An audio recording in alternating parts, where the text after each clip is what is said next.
ఇరుముళ్ళ బంధము జరిగెను శుభలగ్నము సీతారాముడు ఒకటయ్యను ఈ దినము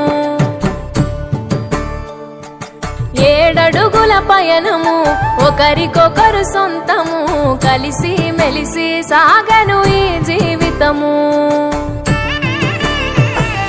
శతమానం భవతి అని వధువరులను దీవించి శ్రీరస్తు శుభమస్తని అతిథులు ఆశీర్వదించి పంచాభూతాల నడుమ 2 మనసులేకమయ్యే కళ్యాణం